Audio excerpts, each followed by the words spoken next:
कि तेरे इश्क में थे पागल, खुद को तमाशा करने के लिए सजा रखा था। कि तेरे इश्क में थे पागल, खुद को तमाशा करने के लिए सजा रखा था। कि मेरे बदल जाने पे अफसोस न कर पागल, कि मेरे बदल जाने पे अफसोस न कर पागल।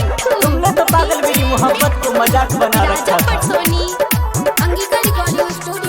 जही आस गइल बारे हमरा भुला के, जही आस गइल बारे हमरा भुला के, तबे लोगवा नु बात कहता कि हमरा जिंदगी के रात कहता। तबे लोगवा नु बात कहता कि हमरा प्यार के बदला में करता। ओही दिन से रोवतानी सबका छुपा के, ओही दिन से रोवतानी सबका छुपा के, साथ हमरा ही घात करता। तबे लोगवा नु बात कहता कि हमरा जिंदगी के रात कहता। तबे लोगवा नु बात कहता।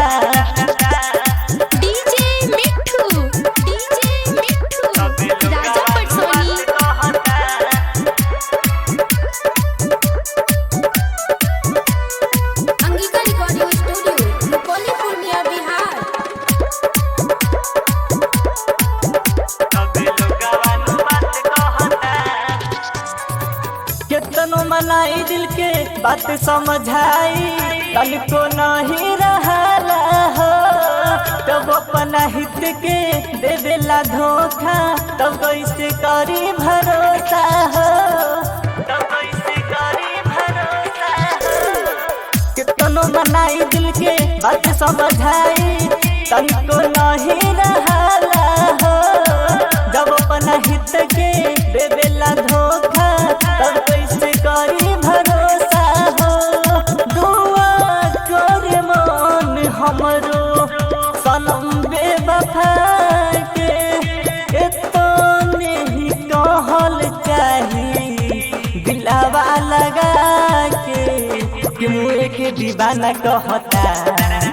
तबे लोगवा नु बात कहता कि हमरा जिंदगी के रात कहता।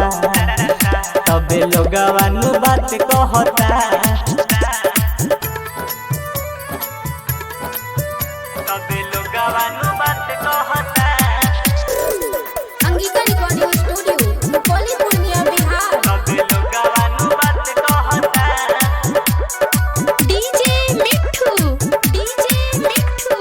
राजा पटसोनी।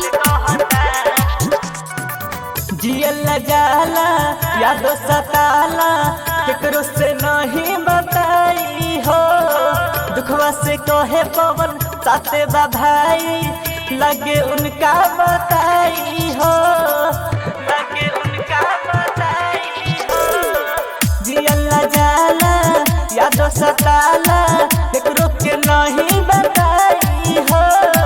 दुखवा से कहे पवन साथे बा भाई, लगे उनका बताई हो। अभिषेक दिल से कहे हे बाजिया के, अभिषेक दिल से कहे हे बाजिया के। सोचा सबका साफ लौकता।